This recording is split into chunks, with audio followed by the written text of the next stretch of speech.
प्रस्तुति RSVI के शोध से तैयार एक मनोरंजक संग्रह। इसे आपके लिए तैयार किया है श्रद्धा श्रीवास्तव एवं सताक्षी गुप्ता ने। प्रथम संग्रह 18 अक्टूबर 2018। मेरा इश्क भी तू। इस पुस्तक का ध्वन्यांकन विशेष रूप से दृष्टिबाधित पाठकों के लिए rehabilitation society of the visually impaired के सौजन्य से RSVI स्टूडियोज में किया गया है। RSVI डेजी स्टूडियोज का संचालन rehabilitation society of the visually impaired A303 Gopala apartments, Ram तीर्थ मार्ग, नरही, लखनऊ द्वारा किया जाता है। RSVI Daisy forum of India का एक सक्रिय सदस्य है। RSVI का ईमेल आईडी है info@rsvi.org यानी info@rsvi.org और हमारा दूरभाष नंबर है 0522 4070 अर्थात 4070 138। नोटिस। यह पुस्तक RSVI लखनऊ द्वारा मुद्रित सामग्री को पढ़ने में अक्षम व्यक्तियों के लिए डेजी डिजिटल ध्वन्यांकित पुस्तक प्रारूप में तैयार की गई है। ये पुस्तक भारतीय कॉपीराइट अधिनियम 1957 के 2012 में हुए संशोधन के अंतर्गत धारा 52(1) ZB के प्राविधानों के तहत विशेष रूप से मुद्रित सामग्री पढ़ने में अक्षम व्यक्तियों को वितरित करने हेतु निर्मित की गई है। केवल मुद्रित सामग्री पढ़ने में अक्षम व्यक्ति ही इस डेजी डिजिटल ध्वन्यांकित पुस्तक का प्रयोग करने के लिए अधिकृत हैं। इस पुस्तक की भविष्य में कोई भी प्रतिकृति मुद्रित सामग्री पढ़ने में सक्षम व्यक्तियों को वितरण करने अथवा व्यावसायिक प्रयोग हेतु पूर्णतः निषिद्ध है तथा ऐसा करना कानूनी कार्यवाही के अंतर्गत आएगा।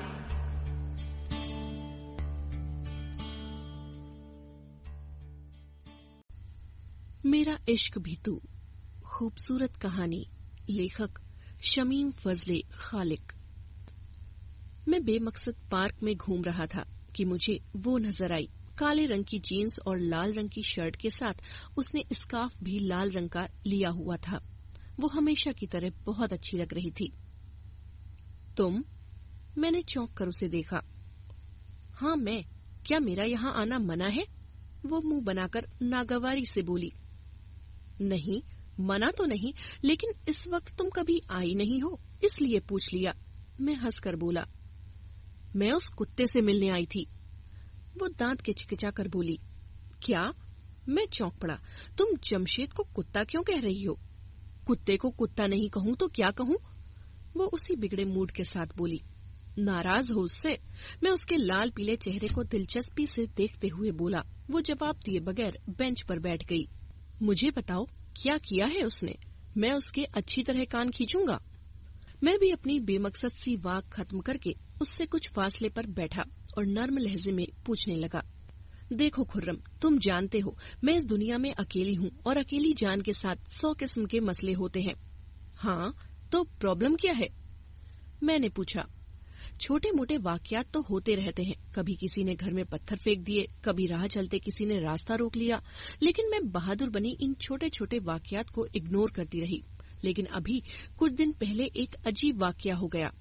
अजीब वाकया? मैं वाकई चौंक पड़ा।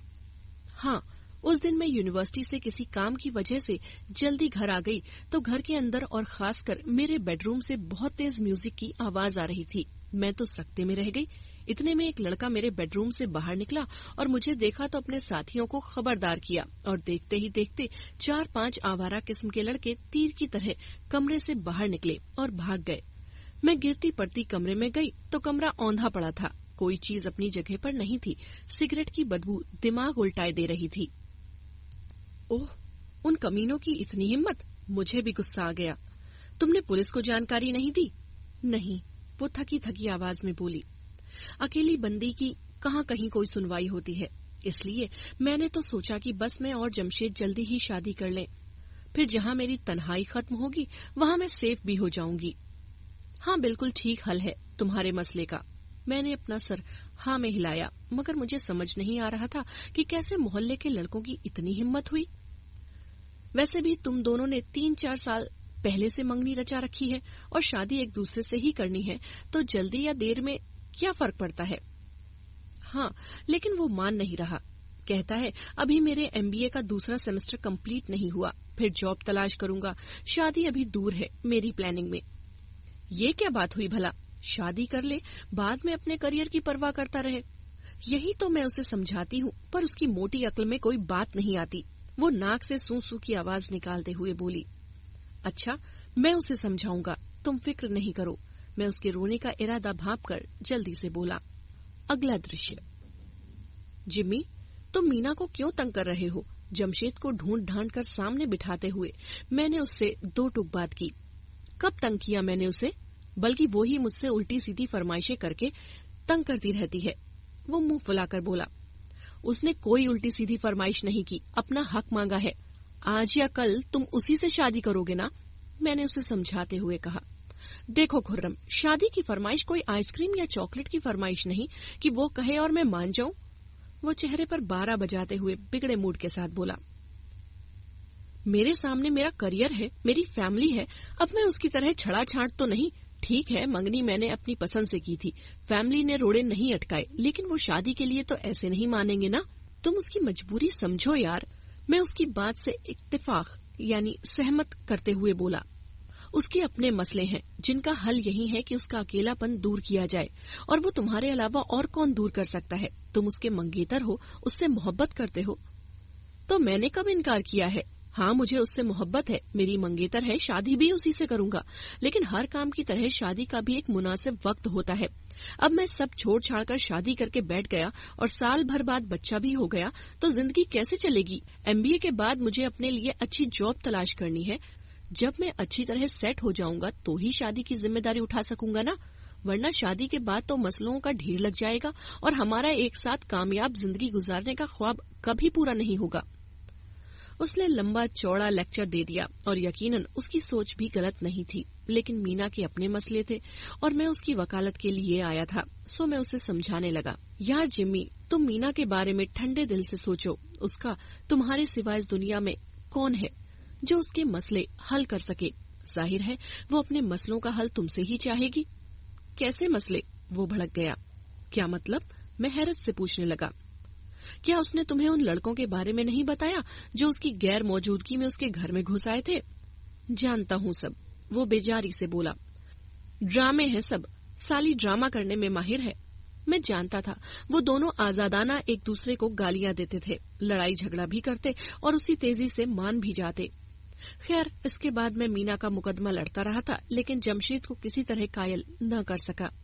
अगले दिन मैं मीना के सामने जमशेद की कही बातें दोहरा रहा था और एक तरह से उसे कायल कर रहा था कि जमशेद कुछ ऐसा गलत भी नहीं कर रहा था। इस तरह इमरजेंसी में उसके लिए शादी का फैसला आसान नहीं है। उसकी एक फैमिली है जो अपने तौर पर उसकी शादी करेगी। उसकी फैमिली तो मीना से मंगनी से भी खुश नहीं थी। उनके ख्याल में मीना की जात का पता था न खानदान का। एक बूढ़ी खाला थी जिसने उसे पाला था और जिस 2 कमरे के फ्लैट में दोनों रहती थीं, मरने से पहले वो मकान खाला ने मीना के नाम कर दिया था और अब खाला के मरने के बाद वो अकेली उस मकान में रहती थी। हम तीनों स्कूल के जमाने के दोस्त थे। मीना और जिम्मी दोनों तो जाने कब से उस जज्बे के कैदी हो गए थे जिसे मोहब्बत कहते हैं। मैं उन दोनों का दोस्त था। दोनों अपनी हर बात मुझसे शेयर करते थे। मेरी जिंदगी भी बहुत खाली और अधूरी सी थी। माँ बाप के गुजर जाने के बाद चाचा चाची ने पाला था। पालना क्या था, बस एहसान था उनका कि घर के दोनों कोनों खदरों में पड़ा रहता, बचा खुचा खा लेता। चाचा के बच्चों के साथ स्कूल जाता। पढ़ने का बहुत शौक था, पढ़ने में तेज भी था। सो अभी स्कूल में ही था कि छोटे बच्चों को ट्यूशन पढ़ाने लगा और अपनी पढ़ाई का खर्च पूरा करने लगा। चाचा चाची बस खाना देने और सोने की जगह देने के जिम्मेदार थे। बाकी सारी पढ़ाई मैंने अपनी कमाई पर की। पढ़ने का शौक था, सो कभी किसी मुश्किल को खातिर में नहीं लाया। क्लास में सबसे ज्यादा मार्क्स मिलते, अच्छे नंबरों से ही MBA कर लिया। पढ़ाई के साथ छोटी मोटी जॉब्स भी की, ट्यूशन किए। अब पढ़ाई खत्म हो चुकी थी, जॉब तलाश कर रहा था। दोस्तों में सिर्फ जमशेद और मीना थे। वो दोनों मेरी भागदौड़ और मेहनत को कद्र की निगाह से देखते थे। चाचा की अपनी औलाद जवान हो चुकी थी। वो अपने बड़े बेटे की शादी करना चाहते थे, जो मैट्रिक करके किसी वर्कशॉप में काम कर रहा था और अच्छा कमा रहा था, लेकिन घर में जगह नहीं थी। वो बातों बातों में मुझसे कह चुके थे कि तुम अपना इंतजाम कहीं और कर लो ताकि हम अपने बेटे का घर बसा सकें। अब मैं संजीदगी से कहीं शिफ्ट होने के बारे में सोच रहा था और इस सिलसिले में ब्रोकर से बात भी कर ली थी कि वो मेरे लिए कोई ऐसा कमरा तलाश करे जो 1-2 बंदे और शेयर कर सकते हों। दूसरी तरफ मैं जॉब की तलाश में जोर शोर से लगा हुआ था। उस दिन मीना मिली तो बहुत डिस्टर्ब थी। बार बार उसकी आंखों में आंसू आ जाते थे। मैंने पूछा तो वो एक ही बात कह रही थी, वो गाली बककर मेरी एक नहीं सुन रहा। उसे मेरी किसी बात का एतबार नहीं आ रहा। आज रात भी मारे खौफ की मेरी आंख तक नहीं झपकी। सारी रात कमरे के कोने में खड़ी खौफ से कांपती रही, क्योंकि छत पर धम धम होती रही जैसे कोई छत पर चल रहा हो। लेकिन वो इन सब बातों को ड्रामा कहता है। मैंने उसे ढेरों तसल्लियां देते हुए आखिर में कहा, तुम्हारा MBA कंप्लीट हो गया है मीना, तुम अपने लिए जॉब तलाश करो और अपनी दूसरा हज के लिए कोई फुल टाइम मेड रख लो। तुम्हारे मसले का यही मुनासिब हल है। वो हैरत से मेरी तरफ देखने लगी। क्या कह रहे हो तुम खुर्रम? मुझे इतनी जल्दी जॉब कहाँ मिलेगी? और जहाँ जॉब मिलनी मुश्किल है उससे ज्यादा तो नौकरानी मिलनी मुश्किल है। पार्ट टाइम तो फिर भी मिल जाती है, लेकिन फुल टाइम नौकरानी कहाँ मुमकिन है? और आजकल मेड की सैलरी मेरी उतनी सैलरी नहीं होगी जितनी वो मांगेगी। वो तो खाला का खुदा भला करे जिन्होंने मुझे अच्छी तालीम दी, घर दिया और अब भी उनकी रकम से गुजारा हो रहा है, लेकिन इतनी गुंजाइश तो नहीं कि मैं उस रकम से नौकरानी रख लूं। उसने सब सच सच बता दिया अपनी जिंदगी का। वैसे तुम जॉब तो ढूंढ रही हो ना? मैंने टॉपिक बदलते हुए पूछा। हाँ, कोशिश तो कर रही हूँ। तुम भी मेरे लिए कोशिश करना। वैसे ट्यूशन तो कर रही हूँ। जरूर, मैंने उसे यकीन दिलाया और वो दुखी सी वहां से चल दी। अगला दृश्य। 1 हफ्ता गुजर गया। जमशेद के बारे में पता चला कि वो इटली चला गया है। किसी दोस्त के जरिए से उसे वहाँ जॉब मिल गई है। मुझे भी काफी कोशिशों के बाद एक सेमी सरकारी ऑफिस में जॉब मिल गई, लेकिन सैलरी बहुत कम थी और ड्यूटी काफी टफ। अब मैं रिहाइश के लिए हाथ पैर मार रहा था। उस दिन जिस पार्क में मैं वॉक करता था, मीना भी वहाँ आ गई थी। हमारी काफी दिनों बाद मुलाकात हुई थी। मैंने उससे जमशेद के बारे में पूछा। दफन हो गया है, खसकम जहां पाक, वो कड़वे लहजे में बोली। तो मैंने उसका बचाव किया। वो ये सब तुम्हारे लिए ही तो कर रहा है, तुम समझती क्यों नहीं हो? खूब समझती हूँ, और ये भी समझ गई हूँ कि अब उसे मेरी जरूरत नहीं रही। अगर उसे मेरी परवाह होती तो वो मुझे बीच मंझधार में छोड़कर न जाता। उसने गला साफ किया और फिर बोली, अच्छा छोड़ो उसे, आज मैं तुमसे एक जरूरी बात करने आई हूँ। कहो, मैं सुन रहा हूँ। खुर्रम, वो कुछ देर बाद बोली, अगर मैं तुमसे एक फेवर मांगू तो तुम दोगे? ऑफ कोर्स, मैं बोला। दुनिया में मेरे 2 ही दोस्त हैं, एक तुम, दूसरा जिम्मी। देखो खुर्रम, वो मेरी बात पर तवज्जो दिए बगैर बोली, अगर तुम मुझसे आरजी यानी टेम्परेरी तौर पर शादी कर लो तो मेरा मसला हल हो सकता है। क्या? मुझे जोर का झटका लगा। मेरा मुंह खुले का खुला रह गया। कितनी ही देर तो मुझसे कुछ बोला ही न गया। बड़ी देर बाद मैंने खुद को बोलते सुना, क्या कह रही हो? ये आरजी शादी क्या होती है? मेरा मतलब है तुम मुझसे शादी कर लोगे तो मेरा मसला हल हो जाएगा। फिर जब जिम्मी की प्रॉब्लम हल हो जाएगी तो तुम मुझे तलाक दे देना और जिम्मी मुझसे शादी कर लेगा। उसकी बात पर मुझे लगा जैसे मेरा दिमाग भक से उड़ गया हो। गुस्से से मेरा बुरा हाल था। क्या बकवास कर रही हो तुम मीना? तुम शादी और तलाक को खेल समझती हो क्या? जानती भी हो, शादी एक मुकद्दस यानी पवित्र रिश्ता होता है 2 बंदों के बीच। तुम इस तरह की बात करके इस रिश्ते के तकद्दुस यानी पाकीज़गी को खराब करना चाहती हो। मैं तकरीबन चीख कर बोला, मैं कुछ खराब वराब नहीं करना चाहती, ये मेरे मसले का हल है और बस। वो मुंह फुलाकर बोली, जानती हो लोग क्या कहेंगे? दुनिया में लाखों करोड़ों शादियां हर रोज होती हैं और उसी हिसाब से तलाकें भी होती हैं। कहने सुनने का वक्त ही किसी के पास नहीं है। और फिर मेरा और तुम्हारा कौन है जो हमसे सवाल करेगा? वो आसानी से बोली, लेकिन मेरा गुस्सा आसमानों को छू रहा था। तुम पागल हो, मैं जिमी से बात करूंगा। मैं ये कहते हुए खड़ा हो गया। उसने मुझे नहीं रोका। जमशेद ने इटली जाकर मुझसे राब्ता किया था और सॉरी भी कहा था कि जल्दबाजी में जाना पड़ा, मुझसे मिल न सका। मैंने इस बात के बाद गुस्से में उसे कॉल की, जिमी, मीना पागल हो चुकी है, वो अजीब अजीब बातें कर रही है। मैं बहुत गुस्से में था। क्या कहती है?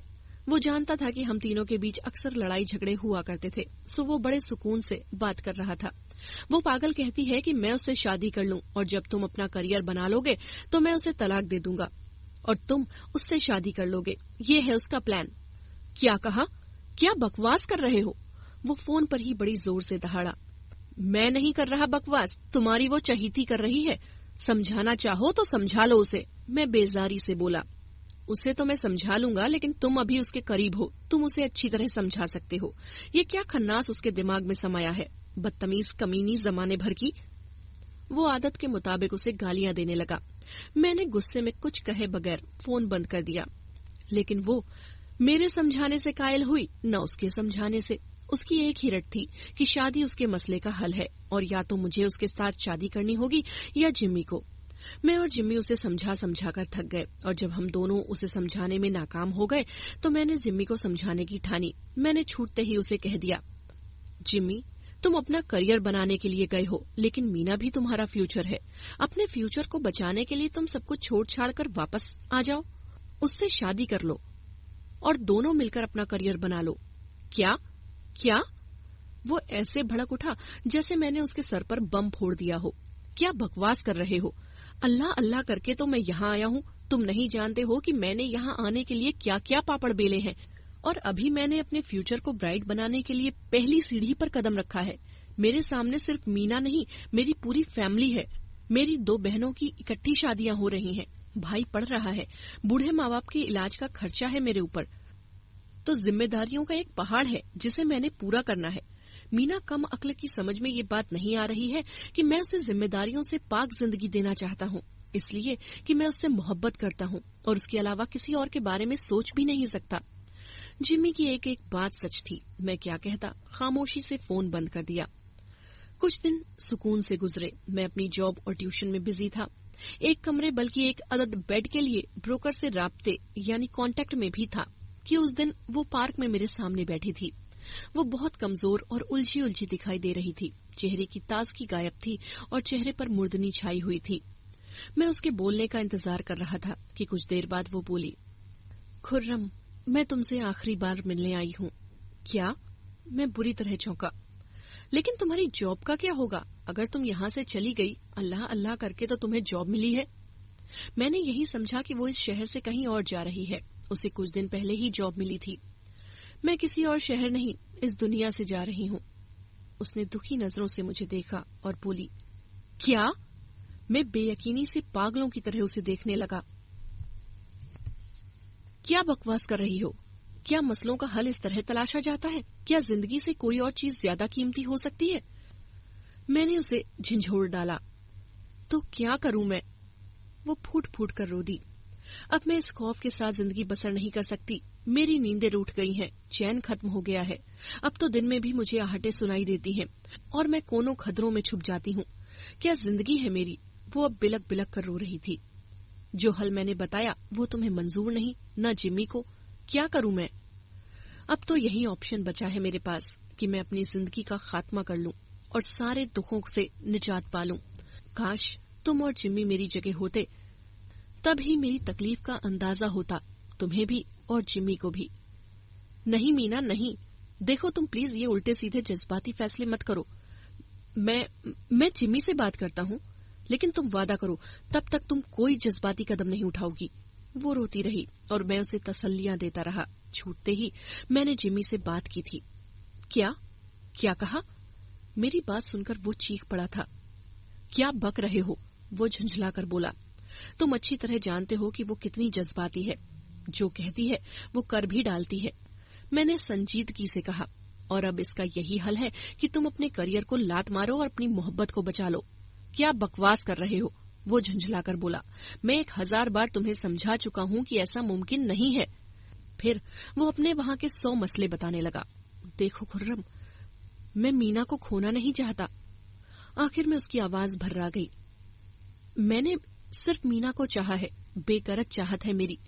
अब भी मैं उसी के लिए सारी भाग दौड़ कर रहा हूँ। मैं नहीं चाहता कि हम दोनों की शादीशुदा जिंदगी गरीबी, मजबूरियों और जिम्मेदारियों के बोझ से शुरू हो और आखिर में जिंदगी तो रहे लेकिन मोहब्बत नाम की चीज ना हो। तुम, मैं और मीना अच्छे दोस्त रहे हैं और देखो खुर्रम, अब उसकी जिंदगी बचाने या ना बचाने के जिम्मेदार भी हम ही होंगे। मैं अपनी मजबूरियां बार बार तुम्हें बता चुका हूँ, लेकिन तुम्हारी ऐसी कोई मजबूरी नहीं कि जो तुम्हारी राह रोक सके। ऐसा करो, तुम मुझसे शादी कर लो। उसने अटकते अटकते आखिर कह ही दिया। क्या? मैं एकदम से उछल पड़ा। दिल की धड़कनें इतनी तेज हो गईं कि मुझे बाहर की आवाजें आना बंद हो गईं, जैसे बोलने की ताकत ही छिन गई थी। मीना तुम्हारी भी दोस्त है खुर्रम, तुम्हें भी मेरी तरह उसकी जिंदगी प्यारी होगी। और फिर इस शादी का कोई मकसद नहीं होगा, ये कागजी शादी होगी। बस मेरे आने का इंतजार करना होगा तुम्हें और मीना को। जैसे ही मैं आऊंगा तुम मीना को तलाक दे दोगे, और ये तुम्हारा हम दोनों पर एहसान होगा, क्योंकि हम दोनों उलझनों और गुर्बत से पाक जिंदगी शुरू करेंगे। वो खुशामद भरे लहजे में बोला। मैं तो खुद को संभालने में नाकाम हो रहा था, तो उसे क्या जवाब देता। मेरी तरफ से जवाब ना पाकर वो फिर बोला, देखो खुर्रम, तुम मेरी तरह घर और फैमिली में उलझे हुए नहीं हो। तुम्हारी कोई जिम्मेदारी भी नहीं है। तुम्हारी अपनी जिंदगी है जो तुम अपने तरीके से जी सकते हो। कोई दखल देने वाला नहीं है। अभी कुछ दिन पहले तुमने बताया था कि तुम अपनी रिहाइश का बंदोबस्त कर रहे हो और चाचा का घर छोड़ रहे हो। बस ये बेहतरीन ऑप्शन है तुम्हारे लिए। चाचा का घर छोड़कर मीना के घर चले जाओ। मीना के घर में 2 कमरे हैं, एक कमरे में तुम रह लेना, दूसरे में वो रह लेगी। तुम्हारी मौजूदगी से उसका खौफ दूर हो जाएगा और तुम्हारी प्रॉब्लम भी हल हो जाएगी। तुम दोनों वैसे ही दोस्त रहोगे जैसे पहले थे। कभी शौहर न बनना कि मीना तुम्हारे पास मेरी अमानत है, और इतना मैं जानता हूँ कि तुम मेरे दोस्त हो कि अमानत की हिफाजत करोगे। वो जाने और क्या क्या कहता रहा, लेकिन मेरा दिमाग सोचने समझने के काबिल नहीं रहा था। सो मैंने फोन बंद कर दिया। मेरी अजीब सी फीलिंग हो रही थी। मेरी जिंदगी में फिलहाल शादी की कोई गुंजाइश नहीं थी। अभी तो मैं जिंदा रहने के लिए हाथ पांव मार रहा था, दिन रात मेहनत कर रहा था, जिंदगी को एक भारी बोझ की तरह घसीट रहा था। उस पर से ये बोझ, अंधेरे में उम्मीद की एक छोटी सी किरण ये थी कि हो सकता है कि मीना ने जिम्मी को कन्विंस कर दिया हो कि वो आए और उसके साथ शादी कर ले, लेकिन ऐसा नहीं था। वो शाम को पार्क में आई तो बड़े रिलैक्स मूड में थी। जिम्मी ने मुझसे बात कर ली है। वो मान गया है कि मुझे तुमसे शादी कर लेनी चाहिए। वो कहता है कि तुम भी मान गए हो। देखो खुर्रम, हम दोनों ऐसे ही दोस्त रहेंगे जैसे अब दोस्त हैं, और तुम्हारे इस कॉपरेट के लिए मैं और जिम्मी हमेशा तुम्हारे एहसानमंद रहेंगे। वो अजीब अंदाज में बोल रही थी। मैं खाली खाली नजरों से उसे देख कर रह गया। मुझे ऐसे लग रहा था जैसे खुदा ने मुझसे बोलने की ताकत ही छीन ली हो, और उसी अजीब सी हालत में चंद गवाहों की मौजूदगी में मेरा और मीना का निकाह भी हो गया। अगला दृश्य, हम दोनों निकाह के बाद मीना के घर आ गए, जिसमें 2 बड़े बड़े कमरे थे। दोनों कमरों के साथ अटैच बाथ भी थे। कमरों के आगे छोटा सा बरामदा भी था और साथ ही किचन। अंदर घुसते ही मीना ने एक लंबी सी जमाई ली और बोली, खुर्रम, मैं तो कई रातों से नींद को तरसी हुई हूँ। मैं सोने जा रही हूँ। अगर तुम चाय पीना चाहो तो किचन में चाय का सामान मौजूद है, और फिर खाला के कमरे में जाना। मैंने बेड पर साफ चादर बिछा दी है। कहकर वो अपने कमरे में घुस गई और अंदर से कुंडी लगा ली। मैं कुछ देर वहीं खाली जहन के साथ खड़ा रहा, फिर अपना बैग उठाकर खाला के कमरे में घुस गया। कमरा साफ सुथरा और काफी बड़ा था, और मैं तो सारी जिंदगी इस बात के लिए तरसा था कि कभी मेरा भी कोई अलग कमरा होगा जिसमें अपनी मर्जी से सो और जाग सकूंगा। मैं ख्यालों की दुनिया से वापस आ गया। मैंने चाचा चाची को सुबह ही बता दिया था कि मेरे रहने का मसला हल हो गया है और आज मैं यहाँ से चला जाऊंगा। उन दोनों ने रस्मी तौर पर भी मुझे रुकने को नहीं कहा कि वो यही चाहते थे। मेरा इस वक्त चाय पीने को दिल नहीं चाह रहा था। भूख तो ऐसे हालात में वैसे ही मर गई थी। मैं बिस्तर पर गिरने के अंदाज से लेट गया तो जल्दी नींद ने दबोच लिया, वरना आम हालात में मुझे नींद कहाँ आती थी। सुबह उठा तो कुछ देर खाली जहन से लेटा रहा। भरपूर नींद ली थी कि दिमाग अब भी सोया सोया सा था। फिर एक झटके से उठ बैठा और घबराकर वॉल क्लॉक को देखा। उफ, ऑफिस के लिए देर हो रही थी। मैं जल्दी जल्दी तैयार हुआ और चाय बनाने और पीने का इरादा टालकर ऑफिस के लिए निकल गया। किचन में मीना शायद अपने लिए नाश्ता बना रही थी। मुझे कमरे से बाहर निकलते देखा तो आवाज देकर बोली, खुर्रम, चाय पीनी हो तो आ जाओ। नाश्ते के लिए अभी कुछ भी मौजूद नहीं है, खाली चाय पीनी हो तो आ जाओ। नहीं, ऑफिस को देर हो रही है, वहीं पी लूंगा। उसने कुछ न कहा। मैं घर से बाहर निकल आया। ऑफिस में जरा सर खुजाने की फुर्सत मिली तो चपरासी से चाय के साथ बिस्कुट मंगवाए और पेट की आग बुझाई। रोज की तरह 5 बजे ऑफिस से फारिग हुआ तो खुद को फ्रेश करने के लिए अपने फेवरेट पार्क में आकर कुछ देर वॉक की, फिर तय वक्त पर ट्यूशन पढ़ाने चला गया। 9 बजे फारिग हुआ तो घर जाने से पहले पेट का भरना जरूरी था, सो अपने खास होटल आ गया जहां आसमान तले बैठकर 2 समोसे चाय के साथ मंगवाए। अचानक याद आया कि मीना कह रही थी नाश्ते का सामान नहीं है। मैंने सोचा अब मैं मीना का चंद दिन का मेहमान तो नहीं हूँ जो वो मुझे अपने पल्ले से खिलाएगी। जाने कितने दिन मुझे उसके साथ रहना पड़े, सो मुझे उससे सारे खर्चे शेयर करने होंगे। ये क्या कम है कि उसने मुझे एक रिहाइश फ्री में दे रखी है। ये सोच जहन में आई तो मैंने साथ की दुकान से चाय का पैकेट, दूध पैकेट और डबल रोटी, कुछ अंडे और मॉर्मलेट की एक बोतल खरीद ली। ये भी अच्छा था कि मुझे आज ही एक ट्यूशन के पैसे मिले थे। मैं घर आया तो काफी देर हो चुकी थी। मीना किचन में खटपट कर रही थी। मेरी आहट सुनी तो बाहर आ गई। तुम आ गए खुर्रम? मैं तो डर रही थी कि उसने जुमला अधूरा छोड़ दिया। ये क्या उठा लाए? मेरे हाथ में शॉपर्स देखकर वो बोली, अब हम सारे खर्चे 50-50 की बुनियाद पर करेंगे। मैंने शॉपर किचन की मेज पर रखते हुए कहा। लेकिन वो कुछ परेशान होकर बोली, खाला की मौत के बाद तो मैंने कभी हांडी रोटी का झंझट ही नहीं पाला। बस अपना किचन चाय और नाश्ते तक ही है, नाश्ता भी बस चाय और पापों का।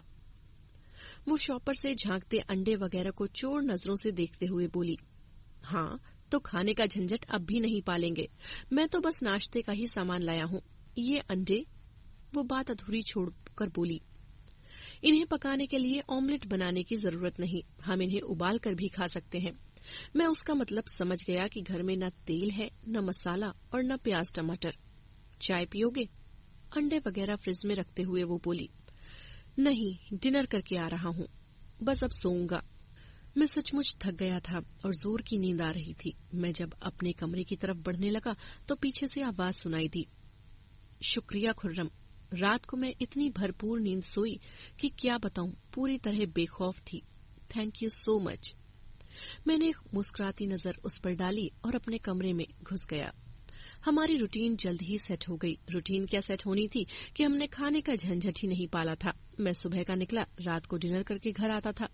मीना का मुझे कुछ नहीं पता था कि वो कब ऑफिस के लिए निकलती, कब वापस आती, क्या खाती है, कब खाती है।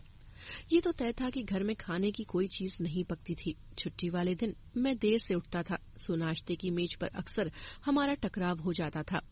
वो मुझे बड़े अच्छे मूड में मिलती थी, मैं भी नाश्ता बनाने में उसकी मदद करता था।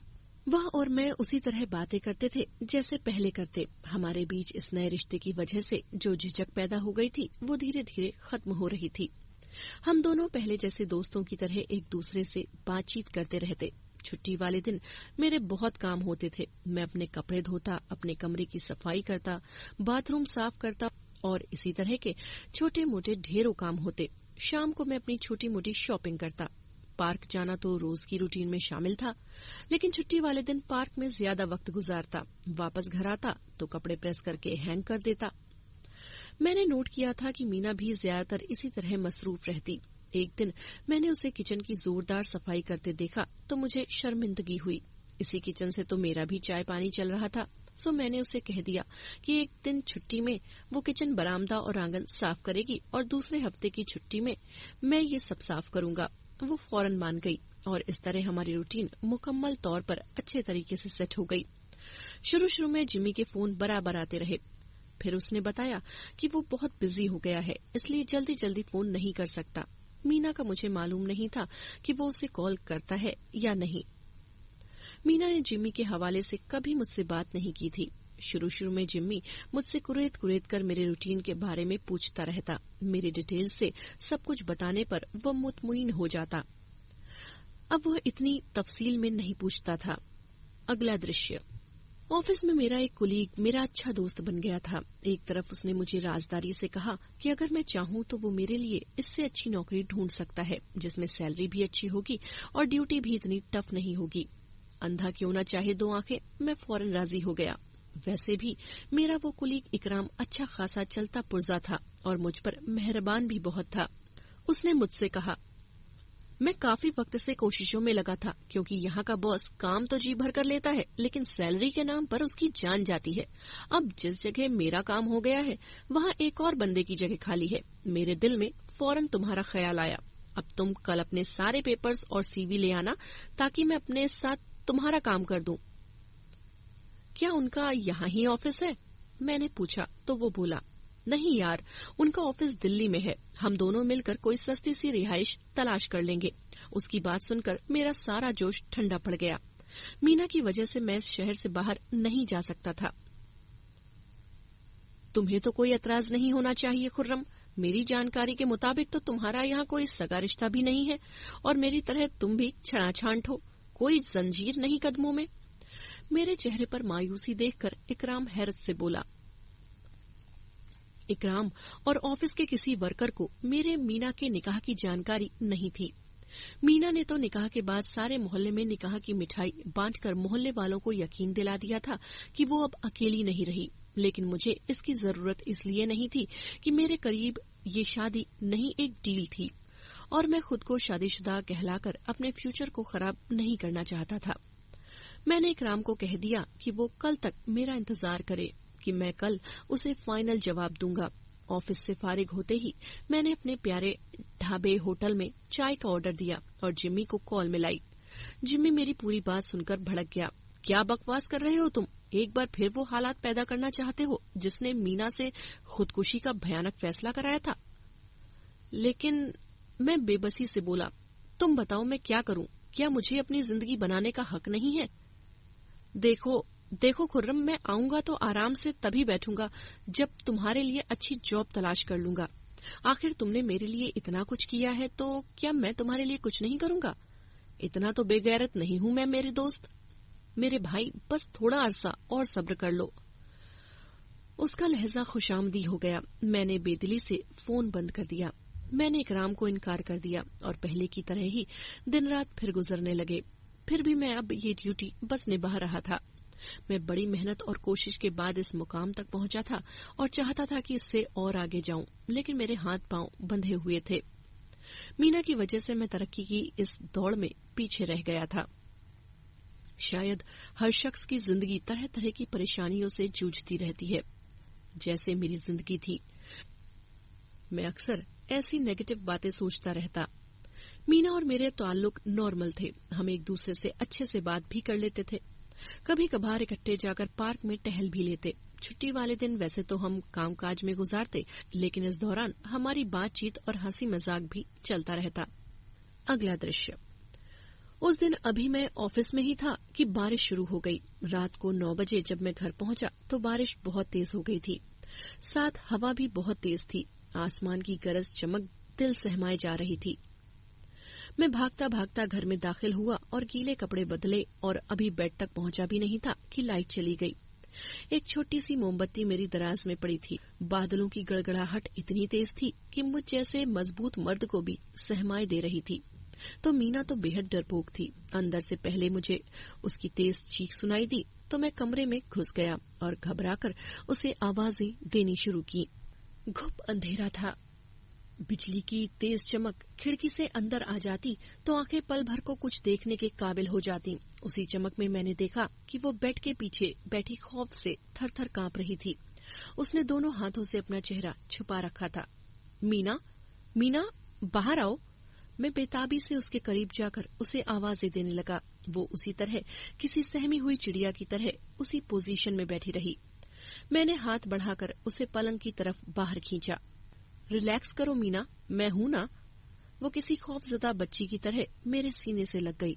बाहर आसमान की गड़गड़ाहट, हवाओं का शोर और बारिश का जोर, ये सब कुछ और बढ़ गया था। लगता था कि बारिश अब के बरसी तो फिर न बरसेगी।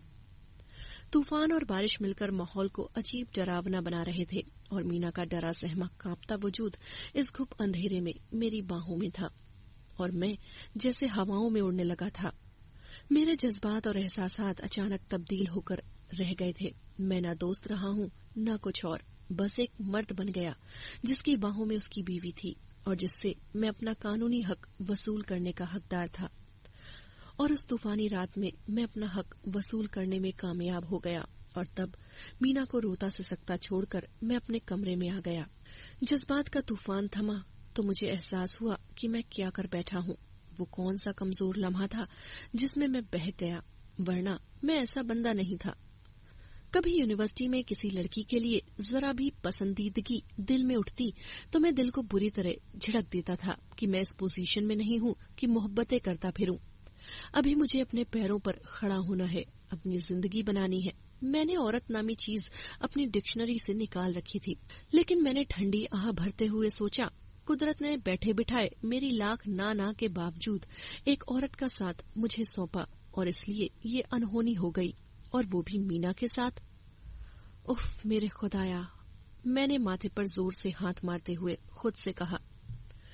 मीना को तो मैंने कभी औरत समझा ही नहीं था। वो तो मेरी वैसी दोस्त थी जैसे जिमी मेरा दोस्त था। वो दोनों मेरे सामने रोमांस झाड़ते, छेड़छाड़ करते और मैं बेहिसी से देखता रहता, और मैंने वो सब मीना के साथ किया। मेरी शर्मिंदगी की हद नहीं थी। मेरा ज़मीर, अंतरात्मा मुझे समझाता कि तुमने कोई गुनाह नहीं किया है। वो तुम्हारी कानूनी बीवी थी। मेरे पास किसी की अमानत है। अब मैं जिम्मी को क्या मुंह दिखाऊंगा? मैं फूट फूट कर रोने लगा। सारी रात मेरी पलक तक नहीं झपकी। सुबह मुंह अंधेरे में घर से निकल गया। मीना का तो मैं सामना नहीं कर सकता था। सारा दिन मैं ऑफिस में भी डिस्टर्ब रहा। रात गए आया और फिर ये रूटीन बन गई। सुबह मुंह अंधेरे घर से निकलता, ढाबे पर जाकर नाश्ता करता, फिर ऑफिस के टाइम पर ऑफिस चला जाता, फिर सारा वक्त इधर उधर घूम फिर कर काटता और रात गए घर आता। मीना भी शायद यही चाहती थी कि हमारी मुलाकात न हो, सो उसकी तरफ से भी खामोशी थी और पर्दादारी थी। लेकिन कब तक? एक घर में रहते हुए मुलाकात तो होनी ही थी कभी न कभी। वो छुट्टी का दिन था। मेरी आंख देर से खुली। ख्याल था ढाबे पर जाकर नाश्ता करूंगा। जब तैयार होकर बरामदे में आया तो उम्मीद के खिलाफ मीना किचन में खटपट कर रही थी। मैं आंख बचाकर निकलना चाहता था कि मीना ने आवाज दी, खुर्रम, आओ नाश्ता कर लो, तैयार है। मेरे पैर जैसे जमीन पर जमकर रह गए थे। मैं कुछ देर खाली दिमाग से खड़ा रहा। दिल चाहा यहाँ से भाग जाऊं, लेकिन ऐसा ना कर सका। अपने पांव बमुश्किल घसीटते हुए किचन में आया और कुर्सी पर ढेर हो गया। मीना ने खामोशी से मेरे आगे चाय का गर्म कप रखा। 2 अदद मक्खन लगे टोस्ट भी रखे। मैंने चुपचाप नाश्ता जहर मार किया। उस दिन हमारी कोई बातचीत नहीं हुई, लेकिन इसके बाद जब हम इसी तरह नाश्ता करते रहे तो खामोशी की ये दीवार भी टूट गई। पहले की तरह हम कॉमन टॉपिक पर बात करने लगे और पहले वाली रूटीन फिर बहाल हो गई। मुझे मीना का तो पता नहीं, लेकिन मैं हद से ज्यादा गिल्टी फील कर रहा था। मीना के सामने तो मैं बात करने के काबिल भी नहीं रहा था, और रहा जिम्मी तो मेरा कई बार दिल चाहा कि जिम्मी का और मेरा जब भी आमना सामना हो तो उससे पहले मैं खुदकुशी कर लूं। मौत मुझे ज्यादा आसान लगती थी उसके सामने शर्मिंदगी उठाने से। फोन तो मैं उसका उठाता नहीं था, लेकिन कब तक एक दिन बिल्कुल बेख्याली में उसका फोन रिसीव कर लिया। उसकी आवाज सुनकर मेरी जान निकलने लगी। वो मुझे गालियां दे रहा था। साले, फोन क्यों नहीं उठाता मेरा? काम ज्यादा होता है ऑफिस में। मैं अटक अटक कर बोला। हाँ, तू तो जीएम लगा है अपने ऑफिस का ना। वो तंज से बोला। मैं चुप रहा। ये बता, रूटीन कैसी चल रही है? मैं अब थोड़ा हवासों में आ गया था, सो उसकी बातों का हूँ हाँ में जवाब देने लगा। वो कुछ देर बातें करता रहा, मीना के लिए अपनी बेकरारी का हाल सुनाता रहा। फिर उसने फोन बंद कर दिया, लेकिन इसके बाद मैं उसका फोन उठा लेता था। खुद से मैंने कभी फोन नहीं किया। अगला दृश्य। वक्त गुजरता रहा। मैं किसी तरह खुद को मुआफ करने के लिए तैयार नहीं था। हर वक्त खुद को कोसता रहता, खुदकुशी के नित नए तरीकों पर गौर करता रहता, और जब वहशत हद से बढ़ने लगी तो मैं एक मौलाना के पास गया। ये मौलाना मेरे और जिम्मी के पसंदीदा थे। अकेले में मिला और पूरी ईमानदारी से उन्हें सारे हालात बताए। वो बड़े सुकून से मेरी कहानी सुनते रहे, फिर संजीदगी से नर्म लहजे में बोले, शादी एक पाक अमल है। इस अमल को अपने मकसद के लिए इस्तेमाल करना गुनाह है, और फिर निकाह जैसा बंधन तो अल्लाह को गवाह बनाकर 2 लोगों के बीच बांधा जाता है। तो इसके तकद्दुस यानी पवित्रता का ख्याल रखना दोनों के लिए जरूरी होता है। और जब ये रिश्ता जुड़ जाए तो फिर बीवी को उसका हक देना भी जरूरी होता है। सो तुम गिल्टी क्यों फील कर रहे हो, जबकि तुमने किसी गैर औरत से ये रिश्ता नहीं बनाया। ये तुम्हारी कानूनी बीवी है और ये तुम्हारा हक बनता था। तुमने कोई गुनाह नहीं किया। लेकिन मौलाना साहब, मैंने अपने दोस्त से वादा किया था कि उसकी अमानत की हिफाजत करूंगा। मैं परेशानी से बोला, वो औरत जब तुम्हारे निकाह में आ गई तो फिर वो उसकी अमानत कैसे हुई? वो कोई रकम तो नहीं थी, कोई चीज तो नहीं थी। वो जीती जागती औरत थी, उसके जज्बात भी थे। उसी तरह तुम भी दिल के किसी कोने में ये एहसास तो रखते थे ना कि वो तुम्हारी कानूनी बीवी है और तुम्हारा उस पर हक है। लेकिन मौलाना साहब, लेकिन कुछ नहीं। वो मेरी बात काटते हुए बोले, तुम्हारा दोस्त आग और तेल को एक साथ मिलाकर आग जलती हुई नहीं चाहता था, लेकिन ये नामुमकिन था। अब तुम जाओ और दिल में कोई पछतावा और शर्मिंदगी मत लाओ। तुम अपना कानूनी हक इस्तेमाल कर चुके हो, तुमने कोई गुनाह नहीं किया। वो मुझे इसके अलावा भी समझाते रहे। उन्होंने बातों बातों में मुझे बताया कि उनसे एक खातून भी इस सिलसिले में मिलने आई थी। उनका मसला भी यही था जो तुम्हारा है। मेरे जहन में क्लिक सा हुआ, क्या खबर मीना भी यही मसला लेकर उनसे मिलने आई हो? मौलाना साहब से मिलकर मैं बहुत रिलैक्स फील कर रहा था। जाते वक्त उन्होंने रोक कर कहा, देखो खुर्रम, शादी एक पाक बंधन है। इसको अपने फायदे और नुकसान के लिए इस्तेमाल करना गुनाह है। तुम तलाक का ख्याल दिल से निकाल दो। उनकी बातों ने मेरे अंदर की कश्मकश का खात्मा कर दिया। मैं जो उस रात के बाद मीना के लिए अजीब से एहसासात और जज्बात महसूस कर रहा था और बार बार मैं इन ख्यालात से पीछा छुड़ाने की कोशिश कर रहा था, लेकिन कर नहीं पा रहा था। शायद नहीं, यकीनन ये निकाह के 2 बोलों का असर ही था। लेकिन फिलहाल जब तक मैं मीना के दिल का हाल नहीं जान पाता, अपने जज्बात मीना से छुपा कर रखूंगा कि मोहब्बत के मामलात एक तरफा नहीं चलते। खैर, मैं पहले की तरह उससे नजरें नहीं मिलाता था। सर झुकाकर उसकी बातों का हूं हां में जवाब देता। लेकिन मीना बिल्कुल पहले की तरह दोस्ताना अंदाज में बातें करती थी, जैसे हमारे दरमियान वो रात आई ही ना हो। जाने उसके दिल में क्या था। मैं कोशिशों के बावजूद नतीजा नहीं निकाल पा रहा था। उस दिन की सुबह बड़ी खुशगवार थी। रात को बारिश खुलकर बरसी थी। सुबह बारिश तो रुक चुकी थी, लेकिन बादल आसमान पर अटखेलियां करते फिर रहे थे। ठंडी ठंडी हवा चल रही थी। बड़ा सुहाना मौसम था। मैं नाश्ता करने किचन में आया तो मीना टोस्टर में टोस्ट सेक रही थी। करीब शहद की बोतल भी रखी थी। बोतल उठाते हुए वो बोली, कल ऑफिस में गांव से शहद बेचने वाला आया था। कह रहा था असली शहद है। सबने खरीदा तो मैंने भी एक बोतल खरीद ली। अब तुम खाकर बताओ कैसा है। मैं खामोशी से बोतल से शहद निकालकर टोस्ट पर लगाने वाला था कि दरवाजा बहुत जोर से बज उठा। हमने हैरान होकर एक दूसरे को देखा। इस वक्त कौन आ सकता है? मैंने उठकर दरवाजा खोलना चाहा तो मीना जल्दी से बोली, तुम नाश्ता करो, मैं देखती हूँ। मेरा टोस्ट खत्म भी हो गया, लेकिन मीना लौटकर नहीं आई थी। मुझे फिक्र हुई कि आखिर दरवाजे पर कौन है और उठकर जाने लग गया था कि अचानक हंसता मुस्कुराता जमशेद फ्रेश चेहरे के साथ किचन में दाखिल हुआ। उसे देखकर मेरी जान निकलने लगी। सारी बहादुरी धरी की धरी रह गई। मीना उसके पीछे पीछे आ रही थी।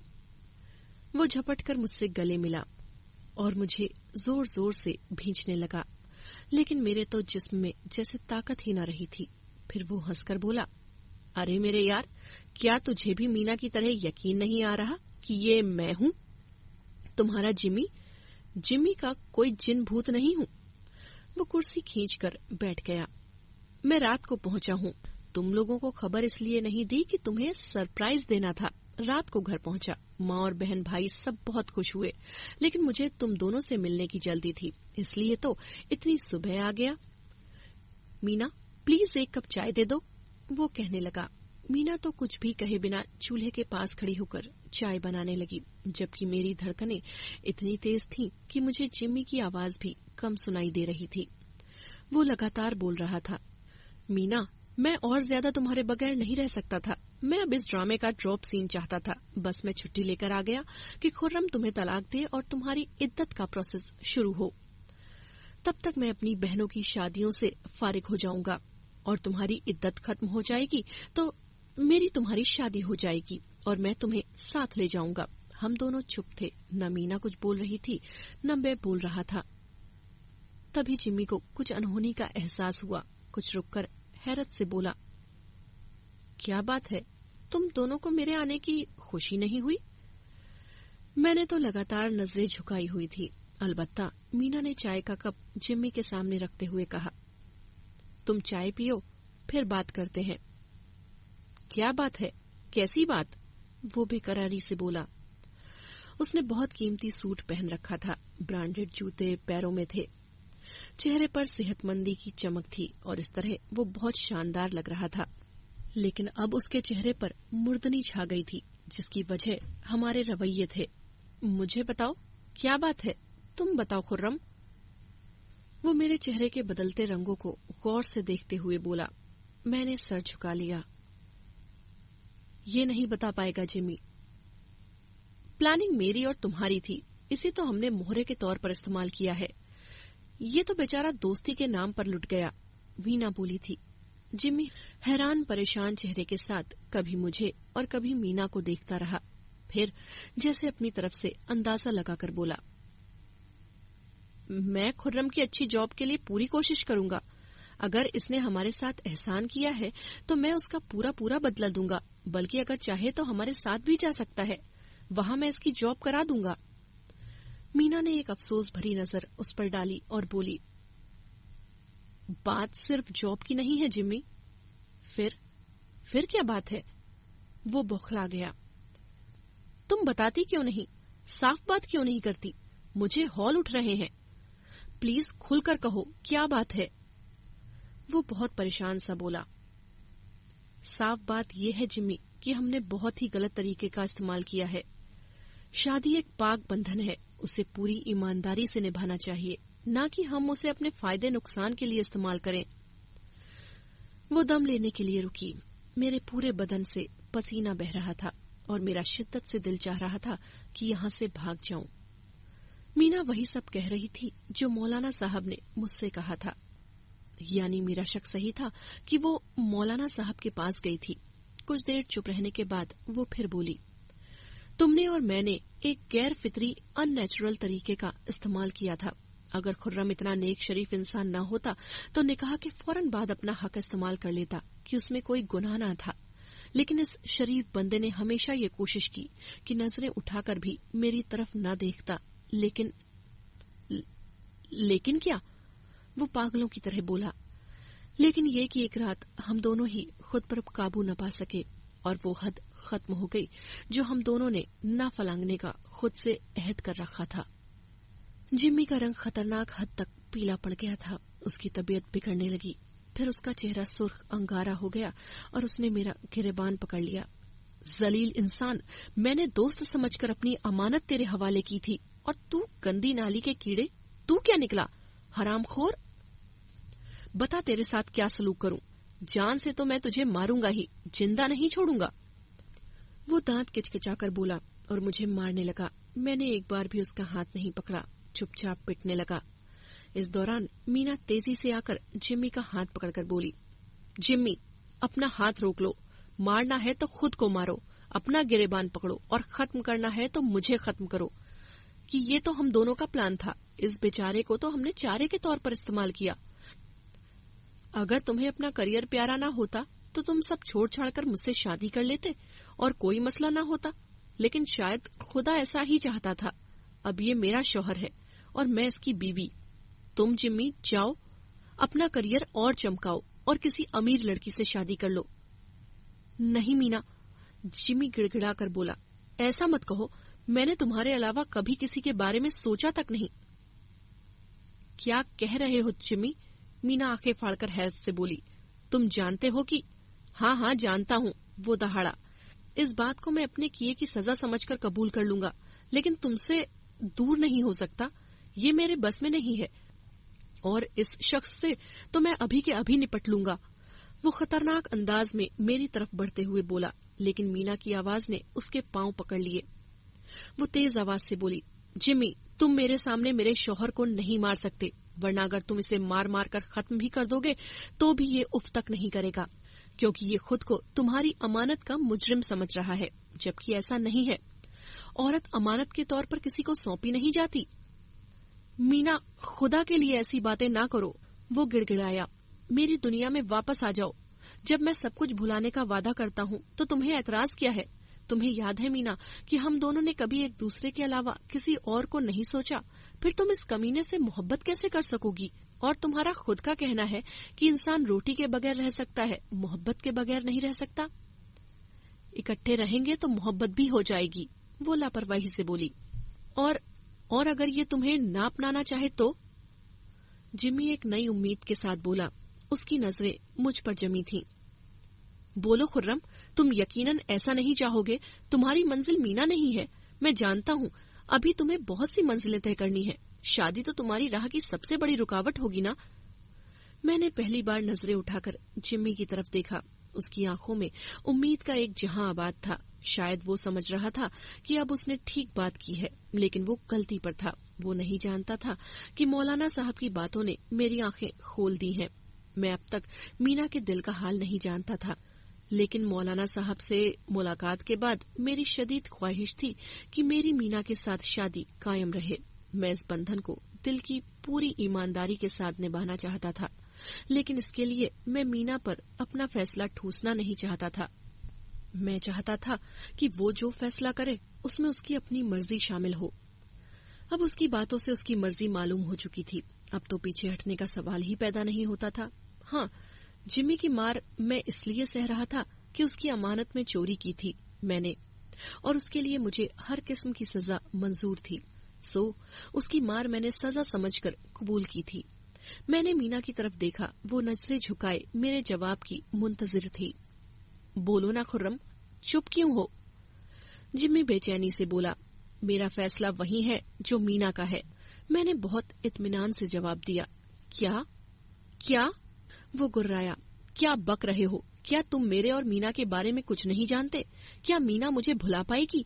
क्या ये तुम्हारे साथ सारी जिंदगी वफादार रह सकेगी? बोलो, बताओ, क्यों अपनी जिंदगी जहन्नुम बनाने पर तुले हो? क्या तुम जानते नहीं कि मैं और मीना एक दूसरे के लिए बने हैं? अगर हम एक दूसरे के लिए बने होते तो तुम अपने करियर को लात मार कर आते और मुझसे ब्याह कर लेते।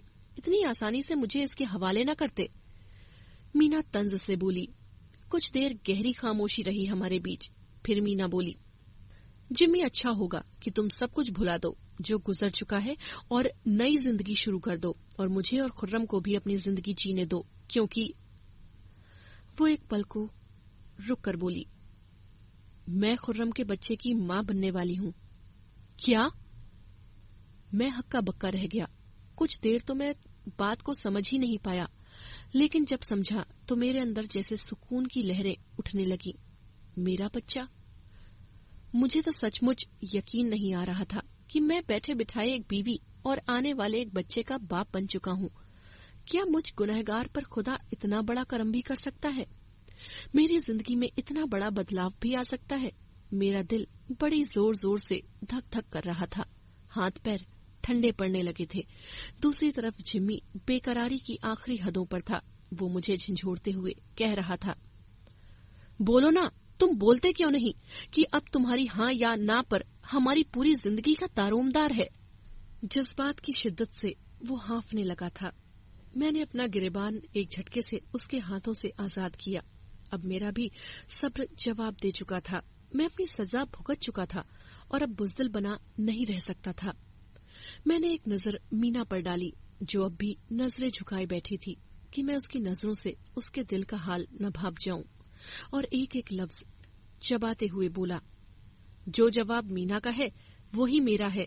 अब तुम चलते फिरते नजर आओ जिम्मी। क्या?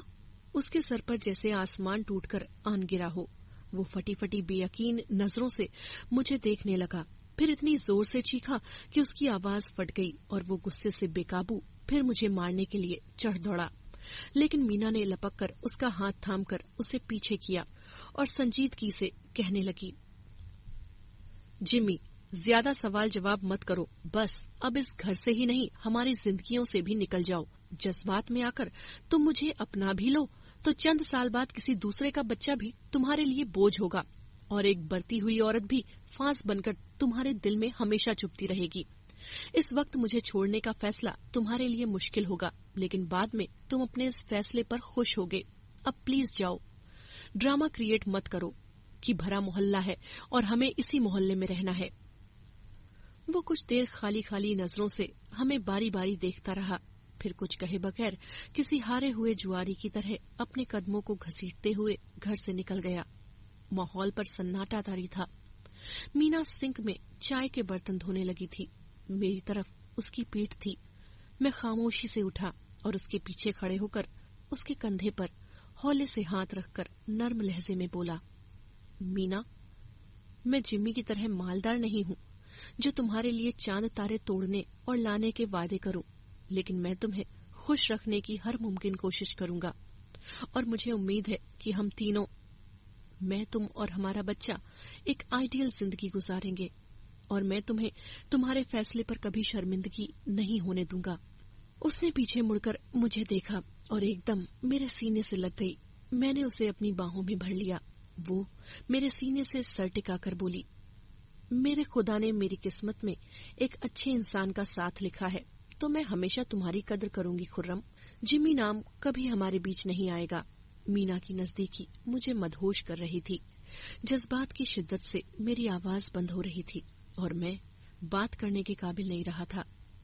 उसके बालों को नरमी से सहलाते हुए मैं किसी और दुनिया में पहुंचा हुआ था और आज से पहले मुझे जिंदगी इतनी खूबसूरत कभी नहीं लगी थी।